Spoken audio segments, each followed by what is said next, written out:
21페이지 등록사항 정정입니다. 등록사항 정정. 자, 정정은 등록이 잘못됐을 때 그걸 고치는 겁니다. 그럼 처음부터 잘못된 걸 고치는 거죠. 그래서 등록사항 정정에서 오류를 고치는 것인데 직권으로 고칠 수도 있고 신청으로도 고칠 수가 있어요. 자, 넘어가 보시면 그 그림에 토지 표시 등록사항 정정, 소유자 등록사항 정정에서 두 가지로 나눠져 있습니다. 나눠져 있는데 두 가지 나눈 그 기준이 다릅니다. 토지 표시 정정은 신청인 잘못일 때 또는 소관청 잘못일 때 하고 나왔고, 소유자 정정은 등기된 거냐 미등기된 거냐 이렇게 나누고 있어요. 서로 나누는 게 완전히 다르죠. 자, 우선 등록사항 정정을 정리해서 여기서 한번 봅니다.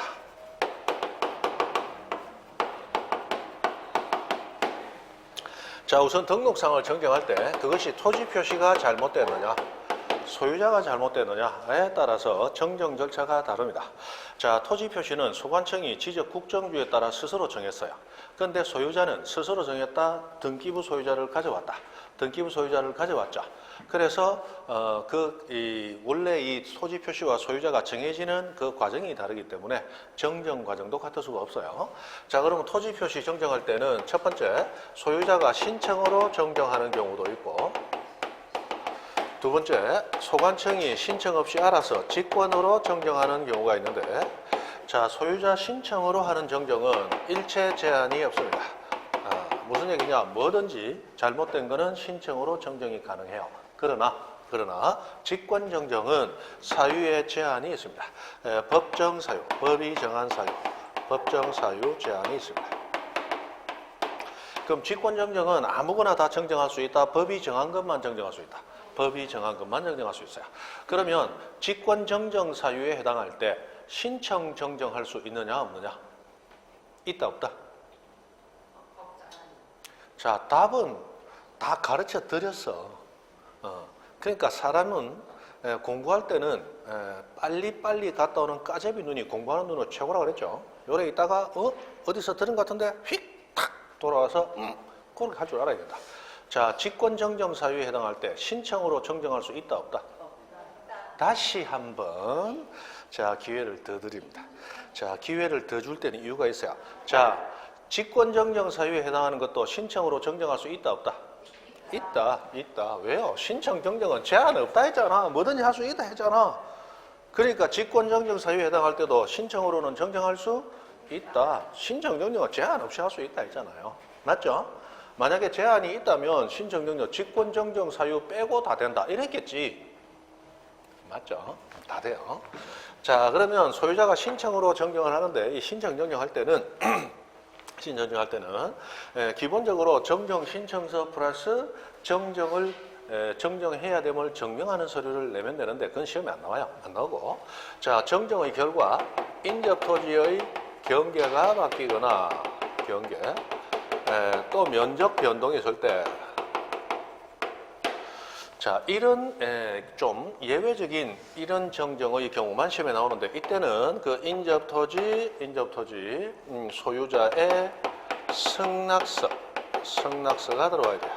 또는 그 사람에게 대항할 수 있는 확정 판결이라고 하는 게 있습니다. 이것하고 플러스 등록사항 정정 청량 성과도라고 하는 거. 요거 두 가지가 첨부되어야 되는 게 원칙입니다. 나오면 이것만 나와요. 거의 이것만 나옵니다. 자, 내가 정정을 해야 되는데 내 토지는 지목이 대인데 대장이 보니까 전으로 잘못 등록이 되어 있더라. 그럼 이 잘못 등록됐네요. 대로 바꿔주세요. 그럼 대로 바뀌어졌을 때 다른 사람 이해하고는 관계 있어요 없어요? 없죠. 그냥 내 이해관계만 걸려있어요. 내 신청하고 그냥 바꾸면 됩니다. 그런데 내 토지 경계가 잘못되어 있네요. 이게 바로 세야 되는데 왜 삐딱하게 되어 있어? 바로 세워줘? 자, 그러면 내 토지만 이해관계 걸려요? 옆 토지도 이해관계 걸려요. 옆 토지 이해관계 걸리죠. 근데 그 사람 무시하고 내가 바로 잡아라 해서 그냥 바로 잡아 놓으면 옆 토지 소유자는 자다가 날벼락 맞아 버린단 말이에요. 맞죠? 자기는 이거 알고 들어왔거든. 근데 이리 세워지면 난리 나잖아. 그러니까 그 사람 무시하면 돼요? 안 돼? 안 돼. 그래서 우리 지적법과 등기법, 이 절차법들 보면 뭔가를 함으로써 다른 이해관계 가지는 사람이 있을 때 그 사람 무시하고 막 하면 된다 안 된다? 안 돼. 항상 그 사람에게 동의받든지 승낙받든지 뭔가 그 사람을 보호하는 절차가 필요하겠죠. 그래서 그렇다. 그렇잖아요. 우리 아파트 들어가서 요즘 인테리어 새로 한다. 근데 새로 이사 들어가는데 앞에 보니까 인테리어 마음에 안 들어. 확 뜯어 고친다. 내 마음대로 하면 됩니까? 안 돼. 요즘 동에 주민들 동의서 뭐 해가지고 뭐 관리사무소 신고하고 그 다음에 최소한 저거 재료들 들어오고 나오고 할 때 그 엘리베이터 쓰면서 엘리베이터 파손될 우려도 있으니까 잘 해가지고 엘리베이터 비용도 별도로 다 있잖아. 맞죠? 내 마음대로 하는 거 없단 말이에요. 이해관계인들 보호를 해야 될 거 아니야. 안 그러면 내 위층에서 층간소음 꽝꽝 난다. 그러면 어쩌면 된다. 내가 돈 좀 있다. 그러면 다른 데 집어넣고 일체 인테리어 한다 해놓고 하루에 인테리어 하나씩만 하는 거야. 그죠? 천장에 벽지 하나 바르고 망치 갖고 계속 두드리다가 오고. 안 된단 말이에요. 안 돼. 여러분 층간소음 안 겪어본 사람은 몰라요. 겪어본 사람은 정말 피곤합니다. 피곤한 정도가 아니고 완전히 사람이 막 미쳐버려요. 층간소음 심한 데 가면. 저도 예전에 그 안락동 SK 아파트 거기서 99년도 입주를 해가지고 5년 전까지 그게 한 20년 가까이 살다가 나갔는데 한 15년 살았죠. 15년 살면서 층간소음 있는 사람을 딱 한 팀을 만났어. 2년간. 그 집은 막 저녁에 제가 이제 집에 들어가서 쉴 때도 낮에는 조금 괜찮은데 한 5시 후부터는 TV 소리가 안 들립니다. 몇 시까지? 새벽 1시까지. TV 소리가 안 들려. 이 크게 켜놓으면 같이 막 우리 공사 소음처럼 그래. 그래가지고 도저히 안 돼갖고 새벽에 올라가지고 두드리죠. 두드렸더니 오늘은 원래 애들을 10시에 재운다. 10시에 재우면 뭐 10시야? 맨날 12시 가지고 했는데 오늘은 손님이 와가지고 하는데 뒤에서 그 친구가 얘기하다 봐라 내 뭐라 하더나 아들 재울 안 하더나. 그래서 안에 한번 들어가 보자. 들어갔더니 애들이 그 뛰어놀도록 하기 위해서 미끄럼틀을 거실에 갖다 놓고 거실에 카페트 하나 안 깔아놨어요. 그냥 맨바닥에서 그냥 놀린 거예요. 그러니까 아파트 안이 제일 안전하니까 요즘은 이제 밖에 나가면 좀 불안하니까 거기를 놀이터로 만들어 놓은 거예요. 사람이 견딥니까? 못 견뎌요. 그거 못 견딘다고. 우리 미층, 제가 9층에 살았는데 7층에 있는 사람이 9층에 올라왔더라고. 가지고 좀 조용히 좀 합시다. 왜요? 그거 뛰어서 우리 집에 지금 애 없는데요? 봅시다. 없네? 위층에 사는 거거든요. 죄송합니다. 그게 몇 층을 갖다가 막 다 괴롭혀요. 살다 그런 사람 처음 봤어.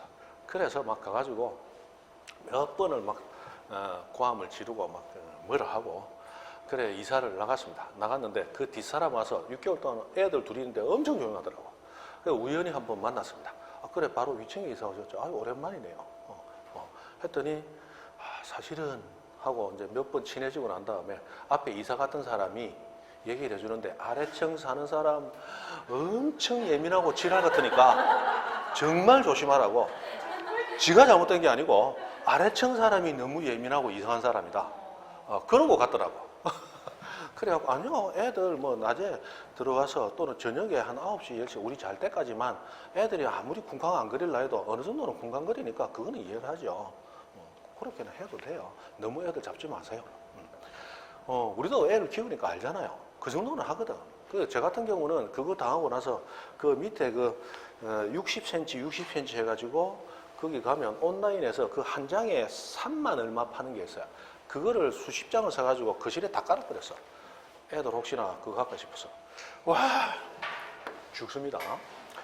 성격 좀 날카로운 젊을 때 같으면 진짜 망치 들고 올라갔을 거예요. 대단합니다. 층간소음. 뭐 때문에? 인접토지, 이해관계인. 그래서 무시하면 된다, 안 된다? 안 된다. 보호해야 될 사기다. 이 보호를 해줘야 된다. 그래서 세워놓는 거야. 자, 그래서 나오는 건 전부 이거야. 자, 여기서 뭐가 나오느냐? 이 성낙서 또는 확정파기를 했는데 성낙을 해주면 되는데 성낙을 안 해주면 내가 맞고 성낙 안 하는 당신이 틀렸다. 소송으로 싸워 이긴 판결서가 들어가야 돼요. 그래서 성낙서 나오면 항상 또는 확정판결서 이게 항상 따라 나옵니다. 그 다음에 자 여기서 중요한 건 이 청량성과도라고 하는 거야.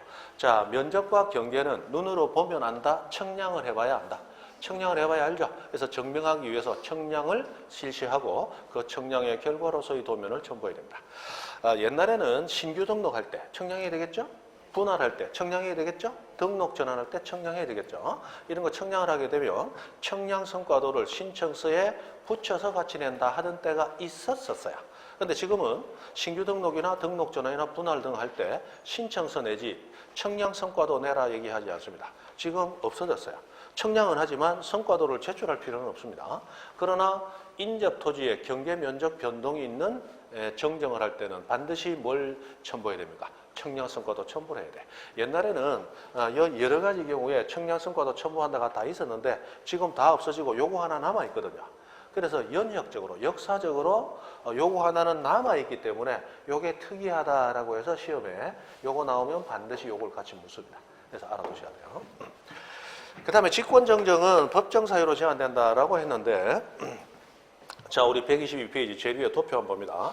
자, 그 도표 안에 위에 있는 토지 표시 등록사항 정정할 때 신청인 잘못으로 잘못된 게 있다면 신청으로 바로 잡으면 되겠죠. 그런데 밑에 소관청에 잘못이 있을 때 그때는 소관청이 바로 잡는다 직권 또는 신청도 가능하다. 아까 신청은 뭐든지 신청으로 정정할 수 있기 때문에 소관청 잘못도 가능하다는 거예요. 그러면 여기서 우리는 거꾸로 뭘 할 수 있느냐. 자, 직권으로 정정하는 것은 누가 잘못한 경우다? 소관청이 잘못한 경우다라고 하는 걸 알 수 있죠. 자, 그러면 직권등록사항 정정에서 오른쪽 123페이지 02번 밑에 02번 직권등록사항 정정하고 나왔습니다. 자, 그래서 나오는 그 동그라미 1번부터 뒤에 넘어가면 동그라미 9번까지 그 9가지가 직권정정사유입니다. 이 직권정정사유도 한때 유행하듯이 쭉 나오다가 또 계속 또 몇 년 쉬었다가 이러는데 또 나올 때가 돼가지고 알아두셔야 됩니다. 자, 이거는 막 여러분들이 어느 정도는 암기가 좀 되셔야 되는데 기본은 누가 잘못한 거다. 소관청이 잘못한 거다라고 하는 것을 머릿속에 두시고, 자, 1번 토지 이동 정리결의서 내용과 다르게 정리했다. 자, 여기 토지 표시를 등록하려고 합니다. 또는 소유자에 관한 사항을 등록하려고 그래요. 자, 등록하려고 할 때 토지 표시는 소관청이 직접 조사 청량해서 결정하게 되겠죠. 그럼 현장에 가서 조사하고 청량했죠. 그러면 우리 이 사무실에 돌아와서 깨끗하게 정리를 하게 돼요. 이 정리결의서가 토지 이동 정리결의서라는 이름으로 부릅니다. 자, 우리 직권 등록 절차 배울 때 이거 했어요. 직권 등록하기 위해서는 우선 계획부터 잡는다. 토지 이동 현황 조사 계획. 그리고 그 계획에 따라 실제로 조사 간다. 토지 이동 조사. 조사 가서 이 조사된 정보를 장부에 기록한다. 토지 이동 조사부. 그리고 사무실에 돌아와서 깨끗하게 정리한다. 토지 이동 정리결의서 작성. 그리고 그 정리결의서 내용대로 지적공고 정리한다.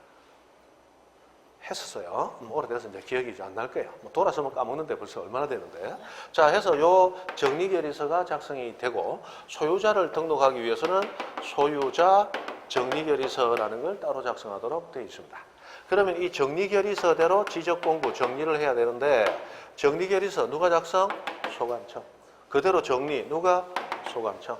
그럼 정리결의서 내용과 다르게 정리된 것은 소유자 잘못이다, 소관청 잘못이다. 소관청 잘못. 그럼 누가 고쳐야 돼? 지가 고쳐야지. 지가 잘못한 거 지가 고쳐야지. 전부 이런 거다 이 말이에요.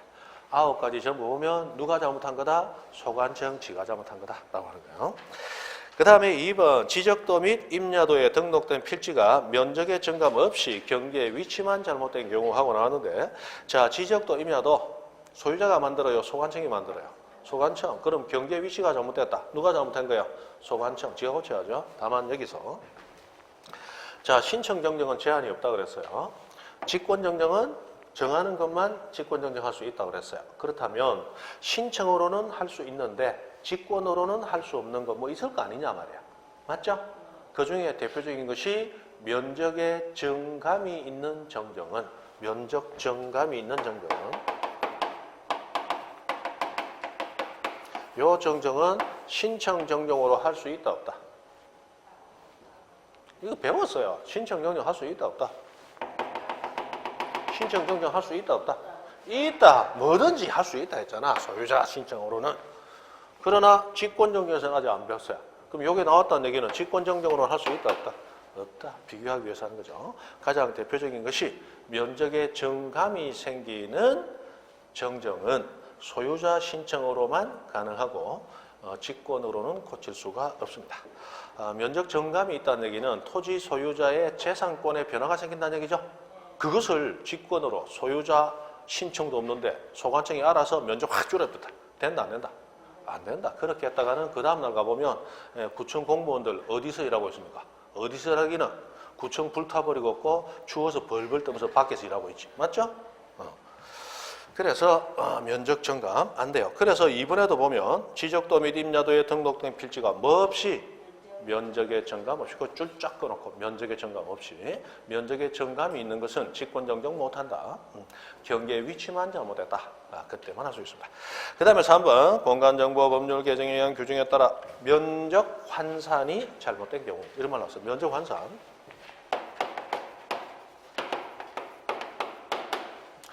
자, 우리 옛날에 면적은 평이라는 면적 단위를 썼습니다. 이 옛날에 척관법이라고 불렀어요. 그러다 지금은 미터법에 따라서 면적을 제곱미터로 나타내죠. 그러면 옛날에 한 평이 지금 대략 3.3058 제곱미터 정도가 됩니다. 3.3058. 그래서 우리 옛날에 평을 제곱미터로 환산하는 게 100평 같으면은 약 330제곱미터 정도 돼요. 곱하기 3.3 해주면 제곱미터가 되니까. 거꾸로 지금 1제곱미터는 옛날 평으로 환산하면 0.3025평이 돼버려요. 그래서 우리가 토지를 봤을 때 130제곱미터 돼 있더라. 그런데 보통은 평당 얼마 이렇게 지금 아직도 거래를 하죠. 그럼 평당 얼마 있는데 가만히 있어. 130제곱미터 이게 몇 평이 되지? 그거 모르고 있다 잘못하면 산수 못하면 덤되게 서죠. 한 평만 잘못돼도 뭐 도심지 땅 같은 경우는 뭐 돈 1,000만 원씩 왔다 갔다 한단 말이에요. 맞죠? 그래서 계산할 줄 알아야 돼. 그러면 130제곱미터 곱하기 대략 0.3 정도 하면 평이 나온단 말이에요. 이거는 시험에 나오는 건 아니지만 알아는 둬야 되겠죠. 나중에 가면 야 친구야 니 중개사 공부한다며 요번에 250제곱미터라고 하면서 몇 평이라던데 그거 맞나? 이러는데 모르지 이러면 공부한다고 말만 하더만은 니는 학창시절이나 똑같네. 공부 안 하기는 똑같네. 그런 얘기 들으면 안 되죠. 그러면 250제곱미터 250 곱하기 0.3 하면 나온단 말이에요. 0, 3, 5, 15, 3, 6, 7 그러면 7, 9, 6, 점 있으니까 점 하나 약 75평 정도 되네. 맞죠? 대략 75평. 그 정도 이제 공부는 해줘야 될 거 아니야. 됐습니다. 자, 면적 환산인데, 그러면 옛날에 평으로 되어 있던 면적을 지금 제곱미터로 고쳤단 말이야. 고칠 때, 대한민국 모든 토지, 면적 측정을 새로 했을 것인가? 어마어마한 시간과 인력과 비용이 들겠죠? 그걸 했다, 안 했다? 안 했다. 뭐 했다? 면적을, 평을 제곱미터로 환원하는 산수를 한 거야. 계산만 한 거야. 즉 계산기만 두드리고 끝냈다 이 말이야. 이 법에 따라서. 됐습니까? 자, 소유자가 계산했겠어요? 소관청이 계산했겠어요? 소관청. 그 면적 환산 잘못했다. 누가 잘못했다? 소관청. 누가 고친다? 소관청. 직권. 다 그런 거야. 다 그런 거야. 그 다음에 4번. 자, 지적전화정보 심사 청구에 따른 지적위원회 의결 결과로 지적공고 등록상을 정정해야 하는 경우 하는 게 나왔는데 이것도 직권인데 이거는 우리 지적 청량 가서 잠깐 다시 와서 한번 볼 겁니다. 그 다음에 5번 토지 합필 제한에 위반한 등기적 각하에 따른 등기관의 통지가 있는 경우 요말 나왔어요. 자, 요거는 나중에 우리 등기법까지 배우고 나서 다음 과정에 제가 설명드릴게요. 요것도 직권으로 하게 됩니다. 그 다음에 6번 지적공고 작성 제작성 당시 잘못 정리. 자, 작성 제작성 지적공고 내가 했다 소관청 지가 했다. 지가 했다. 그러면 지 잘못이니까 누가 고친다? 지가 고친다. 다 그죠? 그 다음에 7번 지적 청량 성과와 다르게 정리가 됐다. 자, 청량 성과에 따라 도면에 등록하는 것. 도면 내가 그렸다, 지가 그렸다. 지가 그렸다. 너가 고쳐야 돼? 지가 고쳐야지. 그죠? 그 다음에 8번 지적공고 등록상이 잘못 입력되었다. 자, 입력이라는 말은 거기 6번에 보면 지적공고 작성 또는 재작성 당시 잘못 적용된 경우 이 작성, 재작성 하는 거하고 입력하고 무슨 차이가 있을까요? 입력은 우리 장부에 글자로 쓰는 게 입력입니까? 키보드 두드리는 게 입력입니까? 키보드, 그 전산화되고 나서 전산화된 지적공고, 정보 처리 시스템에 정보 기재하는 게 뭐예요? 입력이다. 그때 소관청에 앉아서 컴퓨터 키보드 두드린 그 손가락은 내 손가락이다, 지 손가락이다. 지 손가락이지. 그러니까 지가 고쳐야지. 맞죠? 전부 그런 거예요. 그 다음에 9번 일필지가 각각 다른 지적도나 임야도에 등록되어 있는 경우로서 지적공부에 등록된 면적과 청량한 실제 면적은 일치하는데 지적도나 임야도에 등록된 경계가 서로 접합되지 않아서 지적도 임야도에 등록된 경계를 지상의 경계에 맞추어 정정해야 하는 토지가 발견됐다. 이거 무슨 얘기입니까? 자, 여기 토지가 있고 여기 토지가 있어요. 자, 서로 다른 도면에 등록이 되어 있습니다. 그런데 이 두 도면은 실제로 붙어있는 도면이에요. 붙어있는 도면이니까 요 두 도면 붙여보니까 요렇게 돼가지고 이렇게 붙어있어야 되죠? 맞죠? 그런데 이 토지를 실제 토지 청량을 해보니까 안 붙어. 이 잘못 등록이 되어 있다는 거예요. 그래서 자, 이 경계 위치를 살짝 옮겨야 되는데 이게 안 맞으니까 맞추도록 다시 고쳐줘야 되겠죠? 고쳐주는데 중요한 것은 9번에 첫 번째 줄 마지막 동그라미 9번 첫 번째 줄 마지막 지적공부에 등록된 면적과 청량한 실제 면적은 뭐하지만 일치. 즉 면적의 정감은 있다 없다. 면적의 정감은 없어요. 근데 위치가 잘못 놓여서 서로 안 맞더라. 위치만 바로 잡아주는 거예요. 그거 아까 뭐하고 비슷해요? 아까 처음에 나온 동그라미 2번 지적도 및 임야도에 등록된 필지가 면적의 정감 없이 경계의 위치만 잘못됐다. 그거 비슷하죠? 그렇게 된다. 그러니까 기본적으로 뭐의 정감은 없어야 돼? 면적의 정감은 없어야 돼. 해서 9가지. 그 정도 한번 봐놓으시면 됩니다. 앞으로는 이거는 대충 지나갈 거예요. 처음 이렇게 한번 설명을 드렸고. 요거는 지가 잘못한 거다. 구분한다. 그죠? 됐습니다. 그 다음에 양가로 2번에 나오는 얘기. 자, 지적공부 등록사항 중 경계나 면적 등 청량을 수반하는 토지 표시가 잘못되어 있습니다. 그럼 토지 표시가 지금 잘못 등록되어 있는 상황이니까 소관청은 그 정정이 완료될 때까지 완전히 정확하게 고쳐질 때까지 다른 지적 청량 계속하면 되겠다 안 되겠다?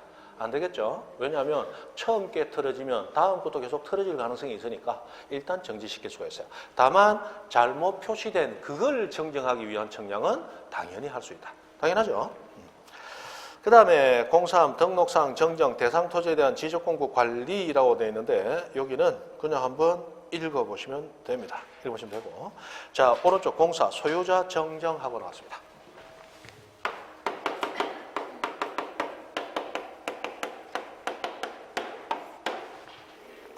자, 소유자는 기본적으로 등기부에서 뺏겨오게 됩니다. 등기부에서 뺏겨오기 때문에 자, 이거는 두 가지로 나눠서 자, 등기된 토지의 소유자가 잘못 등록이 되어 있다. 그 다음에 두 번째, 미등기 토지 잘못 등록되어 있다. 자, 이 두 경우로 나눠가지고 자, 등기된 토지의 소유자가 잘못 등록되어 있다. 원래 우리 지적공부상 소유자는 스스로 정한다. 등기부에서 뺏겨온다. 등기부에서 뺏겨오죠. 그러면 등기부에서 잘못 뺏겨왔다는 얘기죠. 맞죠? 그러면 원본인 등기부를 보고 고쳐주면 되겠죠. 그래서 이 등기된 토지 정정할 때 정정할 수 있는 자료가 뭐냐라고 하는 거예요. 다 등기 관련 자료다 이 말이에요. 등기 관련 자료. 그래서 등기 필증, 등기 완료 통지서, 등기 사항 증명서, 등기 전산 정보 자료. 해서 전부 등기 네 가지 등기 관련 자료 가지고 고쳐주게 되어 있습니다. 소유자를 정정할 때. 해서 자 양거로 1번 등기된 토지 해놓고 동그라미 1, 2, 3, 4 나오는데 전부 등기 이렇게 나오고 있단 말이에요. 등기 맞죠? 등기 관련 자료 가지고 고쳐주면 된다 이 말이에요. 등기부에서 뺏겨온 거니까 등기부 관련 자료 갖다 놓고 아이고 잘못됐네 고쳐준다 이 말이에요. 자 등기부 보니까 양진영 이렇게 되어 있는데 대장에 보니까 얌진영이 되어 있더라. 대장에 공무원이 딱 보니까 양 선생 왔다 가는데 뭔가 얌생이처럼 생겼다. 이 생각하고 양을 얌으로 잘못 적은 거야. 나쁜 인간이지. 그죠? 그럼 얌을 양으로 고쳐야 될 거 아니야. 근데 얌이 맞냐 양이 맞냐 뭐 보고 판단해야 돼? 등기 관련 자료 보고 판단해야지. 맞죠? 그런 얘기 하는 거예요. 자 미등기 토지는 어떻게 고치냐. 미등기 토지는 등기 관련 자료 있다 없다? 없단 말이에요. 그럼 이때는 뭐 가지고 고치느냐? 이때는 가족관계 기록사항에 관한 증명서, 가족관계 증명서 가지고 고쳐주게 됩니다. 자, 이거 알아두셔야 돼요. 이 가족관계 증명서는 우리 옛날에는 호적 등초본이라고 부르던 그런 제도다. 호적부, 호적부. 맞죠? 근데 지금 호적 제도가 폐지가 됐습니다. 여성단체에서 호주 제도가 잘못되었다. 호주는 남자가 호주가 되고 신랑이 사망하면 그러면 애들 중에 아들내미가 또 호주로 올라가더라. 여자는 뭔데? 뭐 싫은 게 다 있노? 해가지고 가족관계 등록 제도로 바꾸게 돼요. 그래서 옛날에 호적법 하던 세 글자가 가족관계 등록에 관한 법 하고 이름이 여러 가지로 바뀌고 호적 등초본 하던 것이 가족관계의 기록상에 관한 증명서 이래서 이름이 바뀌게 됩니다. 뭐 그렇게 주장한 거는 좋은데 주장을 했다면 옛날에 호적법 세 글자면 바뀐 것도 세 글자가 되도록 바꿔줘야 되는데 이 들은 놈들이 글자 수를 확 늘려버렸어요. 자, 이렇게 됐는데 이거 보면 이 가족관계 증명서 보면 그 사람 성명, 주소, 주민번호 다 나오거든요. 그런데 성명, 주소, 주민번호가 다 나오는 것 중에 가족관계 증명서 말고 뭐가 있어요? 주민등록 등초본도 있죠. 근데 주민등록 등초본으로는 대장의 소유자를 고칠 수 없습니다. 가족관계 증명서 가지고만 고쳐야 돼요. 그래서 요거 그냥 한번 봐놓으시면 됩니다. 우리 가족관계 증명서는 그 사람의 신분을 증명하는 서면이에요. 가족관계 증명서 보면 부모님이 누구고 결혼을 했는지 안 했는지 배우자는 누군지 자식이 있다면 누군지 다 나오죠. 신분관계 증명서 해서 그 사람을 알 수 있는 서면이에요. 주민등록 등초본도 비슷하게 성명, 주소, 주민번호가 나오지만 이것은 뭘 증명하는 서면입니까? 주소를 증명하는 서면이에요. 맞죠? 이거는 주소 증명 서면이고 이거는 신분관계 증명 서면이야. 그러면 대장상 소유자의 성명, 주소, 주민번호 등이 잘못되어 있을 때는 주소 증명 서면 가지고 고친다, 신분 증명 서면 가져온다. 신분관계 증명 서면 요거 가지고 고치라라고 법이 딱 확정을 하고 있단 말이에요. 됐습니다. 그 정도 됐어요. 그 다음 126페이지 행정구역의 명칭 변경이라는 게 나왔습니다.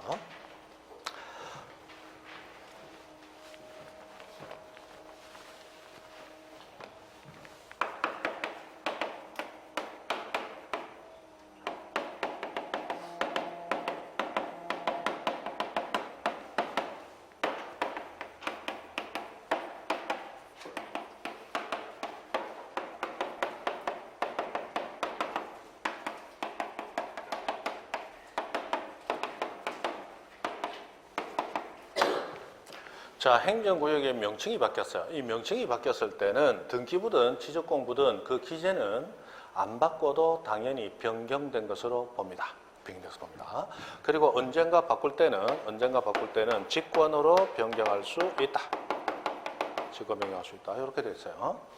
그래서 요거는 우리 등기부 지적공부 나온 거 보니까 등기법과 지적법이 똑같이 해결하고 있다는 얘기죠. 자, 이거 무슨 얘기인지. 자, 옛날에 경상남도 기장군이었어요. 그런데 지금 어떻게 돼요? 부산광역시 기장군으로 바뀌었어요. 맞죠? 그러면 행정구역 명칭이 바뀌었잖아. 경상남도에서 부산광역시로. 맞잖아요. 그러면 기장군에 토지, 건물 한 2개 있다. 엄청나게 많다. 엄청나게 많다. 기장군. 엄청 크단 말이에요. 그러면 그 많은 지적공부에 경상남도라는 기재가 부산광역시라는 기재로 바뀌어야 돼요. 예를 들어서 바꿀 때는 한날 갑자기 바꾸거든요. 오늘 0시를 기해서 부산광역시로 한다. 이렇게 바꾼단 말이에요. 그러면 오늘 저녁에 퇴근 안 하고 지적과 공무원들 다 남아가지고 내일 아침에 출근 시간 되기 전에 민원 오기 전에 밤새도록 해서 이걸로 다 바꿔야 되는데 기장군의 토지가 한 2,000필지 된다? 셀 수 없이 많다. 셀 수 없이 많다. 그리고 그 사람들 예를 들어 소유자 성명, 주소, 주민번호 들어가야 되는데 그 소유자 주소에 1이 돼 있는 걸 전부 이거로 바꿔야 돼. 맞죠? 그러면 필지수 최소 곱하기 2 이상이 된단 말이에요. 그거 하루 만에 바꿔진다? 못 바꾼다. 못 바꾼다. 바꾸지도 못하고 전부 영락공원 가가 있다. 맞죠? 그래서 이런 경우 바꿀 수 있는 가능성이 없기 때문에 우리 법은 융통성을 발휘하는 거예요. 안 바뀌어도 일단 바뀐 걸로 본다. 이렇게 돼 있더라도 오늘 0시부터는 부산광역시로 본다라는 거예요. 그러나 언젠가는 실제로 바꿔줘야 되겠죠. 자, 바꿀 때는 경상남도 살던 사람이 부산시로 이사 왔어요? 아니야, 그냥 그대로 살고 있잖아. 이거는 각 지방자치단체가 서로 협의해가지고 조례규칙 등으로 정한 거고 내가 이사 간 게 아니에요. 그러면 내가 바꿀 이유가 없죠? 그러니까 내가 신청해야 바꿔준다? 알아서 바꿀 수 있다. 알아서 바꿀 직권 명령할 수 있다. 이렇게 간단 말이에요. 이건 등기법과 지적법이 똑같아요. 등기법에서 나오는 경우도 있고 지적법에서 나오는 경우도 있어요. 그래서 한 번 해오면 두 군데서 다 써먹으니까. 됐죠? 그걸 신청하면 또 해줘요. 신청하면 또 해주긴 해준다고. 옛날에 기장군에 살던 사람, 나는 경상남 도민이었는데 어느 날 광역 시민이 됐는데 대장을 찾아보니까 아직도 도민으로 만들어놨더란 말이에요. 나 광역 시민 되고 싶어. 빨리 바꿔줘. 신청하면 바꿔줍니다. 신청이 불가능한 건 아닌데 신청할 필요는 없다라는 거예요. 없다. 됐습니다. 그 다음에 도시개발사업하고 나왔습니다. 자, 이 도시개발사업에 관한 얘기는 여기서 봐야 될 게 아니고, 자, 우선 저 앞쪽으로 한번 가봅니다.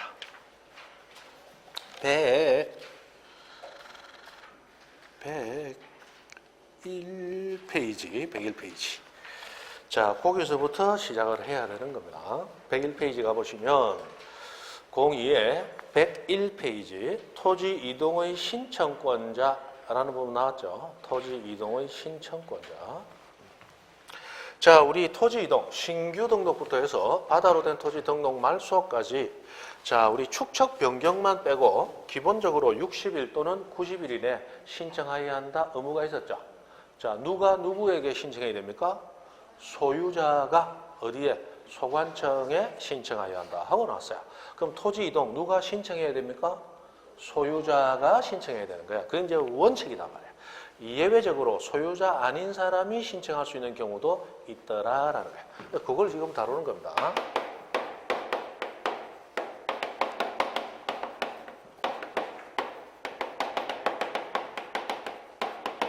자, 토지 이동 신청은 원칙 소유자가 해야 됩니다. 제3자가 하면 안 돼요. 제3자 하면 안 됩니다. 예를 들어서 여러분이 시골에 임야를 하나 일정 부분 샀습니다. 왜? 집 지으려고. 근데 임야로 집을 지으려면 일단 형질 변경 허가를 받아야 돼요. 자, 임야 삐딱한데 거기다가 집 지어 놓으면 사람이 삐딱하게 자다가, 그죠? 몸부림 쳐버리면 떼굴떼굴 굴러다니겠죠.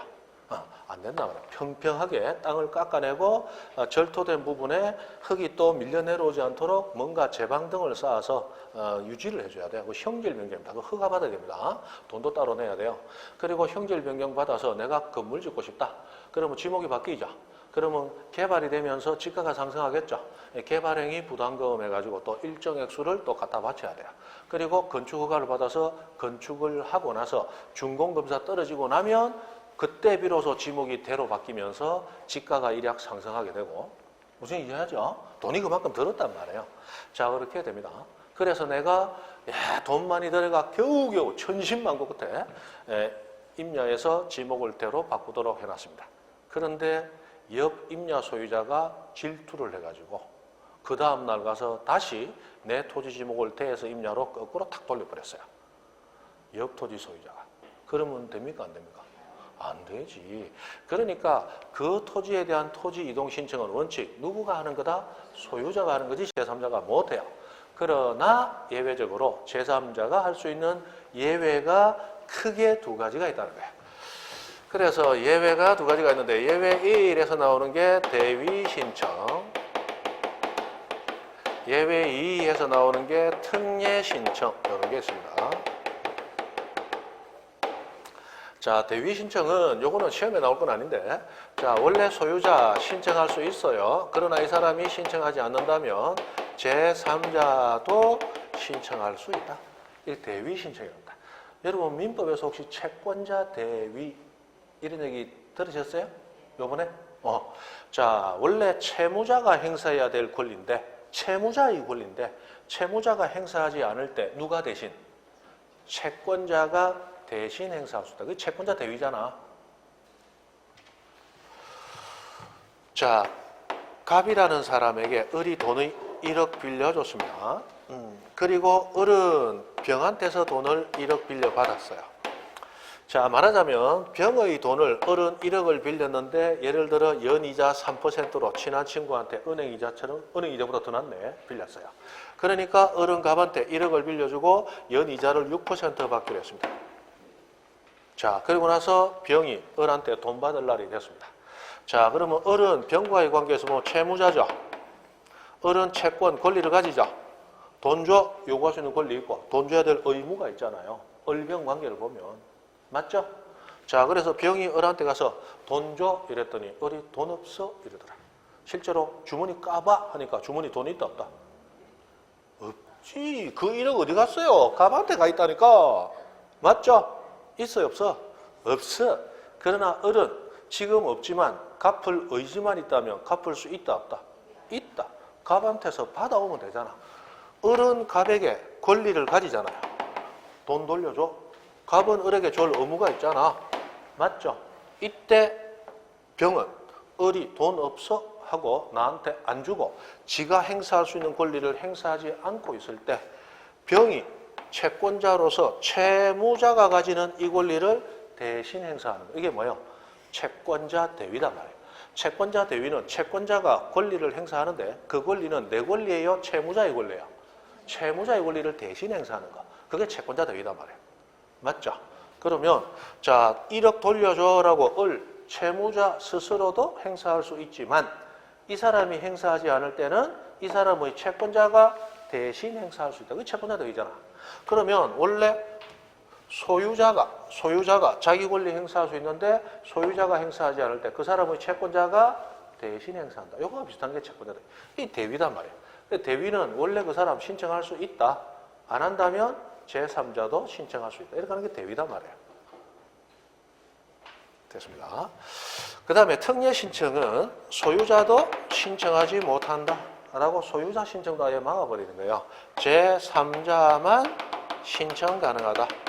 라고 해서 똑같은 예외인데 예외가 두 가지로 구분되는 이유는 소유자 신청 여부가 다르기 때문에 그래요. 그래서 이렇게 이제 두 가지로. 그래서 그냥 예외다, 특별한 예외다. 특별한 예외, 특례라고 얘기하는 거예요. 여기서 101페이지에 양가로 1번 토지 소유자는 원칙입니다. 그래서 토지 이동 신청은 원칙적으로 소유자가. 이 말 나왔죠? 그러면 밑에 양가로 2번과 양가로 3번은 원칙이다, 예외다. 예외인데 양가로 3번의 대위 신청이 여기 나오는 예외 1이고 그 다음 양가로 2번에 사업 시행자 해놓은 것이 예외 2 특례예요. 그래서 이 특례 신청은 도시 개발 사업 등이 실시되는 토지에서는 소유자도 토지 이동 신청을 못하고 오로지 소유자 아닌 제3자 누구만 사업 시행자만 신청할 수 있다라고 하는 게 요거예요. 자, 그러면 자, 양가로 3번 대위 신청부터 먼저 봅니다. 자, 대위 신청 보시면 다음의 어느 하나에 해당하는 자는 토지 소유자가 하여야 하는 신청을 대신 할 수 있다. 즉 소유자도 할 수 있지만 안 하고 있을 때는 그 제3자도 대신해서 할 수 있다. 양수협정으로 둘 다 가능하다는 얘기예요. 맞죠? 다만 해놓고 밑에 줄 하나 넣습니다. 등록상 정정 대상 토지는 제3자가 정정 신청하면 된다, 안 된다? 안 된다. 등록상 정정 대상 토지는 오로지 소유자만이 신청할 수 있다. 제외. 거기다 넣으시고 요 위에 양가로 2번 가봅니다. 그럼 사업 시행자는 뭐라고 되어 있냐? 도시개발 사업 등 토지개발 사업과 관련하여 토지의 이동이 필요한 경우에는 누가? 해당 사업 시행자가 소관청에게 토지 이동을 신청하여야 한다. 이 말은 사업 시행자 빼고 소유자라 할지라도 다른 사람은 신청하면 된다, 안 된다? 안 된다. 하여야 한다. 누가? 사업 시행자가 하여야 한다. 그게 다르단 말이에요. 그래서 그냥 예외와 특례하고 구분을 하는 겁니다. 됐습니까? 그리고 사업 시행자에 대한 얘기 다른 거 없죠? 이 사업 시행에 관련한 얘기가 아까 126페이지 쭉 나온 거고 여기서 일단 대위 신청할 수 있는 자부터 보고 갑니다. 자, 대위 신청할 수 있는 자가 아무나 되는 게 아니고 법에 의해서 4사람이 정해져 있어요. 4사람. 자, 해서 우선 첫 번째 공공사업 시행자,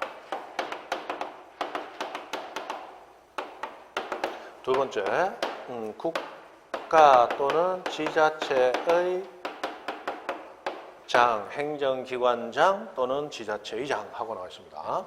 그 다음에 세 번째 공동주택 관리인, 그 다음에 네 번째, 채권자 대위 하고 나왔어요.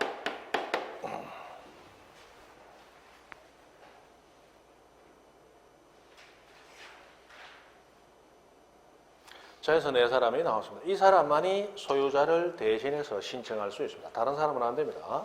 자, 채권자 대위는 조금 전에 우리 얘기 들었다, 그죠? 채무자가 소유자인데 이 채무자가 토지 이동 신청을 해야 되는데 안 할 때는 누가 대신? 채권자가 대신한다. 이 채권자 대위입니다.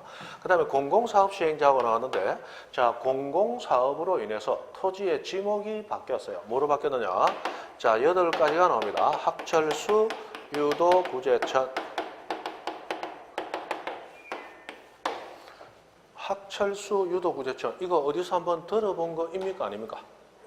들어봤죠? 학철수. 학교의 철수가 유도를 배워서 학교 친구들 괴롭히는 불량배들을 엎어치기로 다 몰아내고 친구들을 구제했더라. 천사 같다. 학교의 철수가 유도 배워서 친구들을 구제한 천사 같은 사람. 학철수, 유도, 구제천. 무슨 얘기인지 몰라도 대충 이미지화해서 외우랬습니다. 자, 이 학철수, 유도, 구제천 우리가 어디서 배웠느냐? 토지 분할할 때는 마음대로 분할할 수 있지만 토지 위에 건축물이 있을 때 건축물 걸리는 분할은 못한다. 그러나 예외 내가 있다.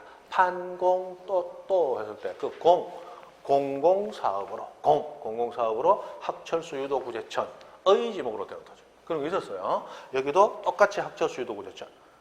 그리고 우리 합병할 때도 학철수, 유도, 구제천, 채공장 하고 나와서 세 군데 나온다. 학철수, 유도, 구제천 외우도록 했습니다. 자, 학교 용지, 철도 용지, 수도 용지, 유지, 도로, 국어, 제방, 하천. 그죠? 그래서 앞에는 4글자, 뒤에는 2글자. 학철수 4글자, 유도, 구제천 2글자 그랬어요. 뭐 2글자까지 외워야 된다고 그랬죠? 옛날에 유원지 해가지고 틀렸다. 이런 문제 실제로 나왔다고 그랬어요. 자, 해서 이런 지목으로 되는 토지, 토지 이동 신청은 누가 대신할 수 있다? 소유자를 대신해서 시행자가 할 수 있다.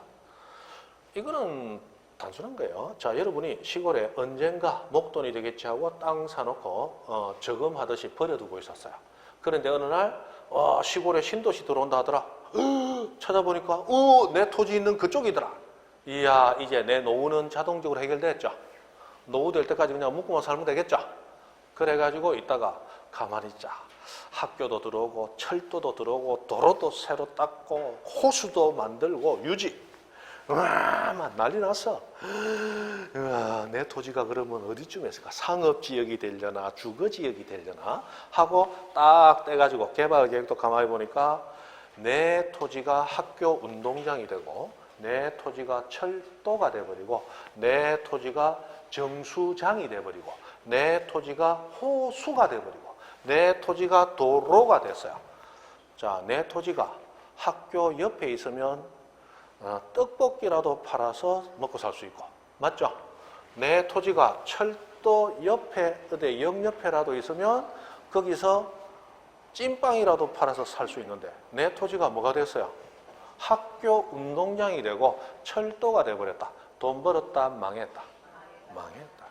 그러면 지목이 바뀌는데 내보고 시골까지 와서 지목 변경 신청해라 하더라. 내가 그까지 갈 돈은 있어도 내가 그까지 갈 의지는 있다, 없다?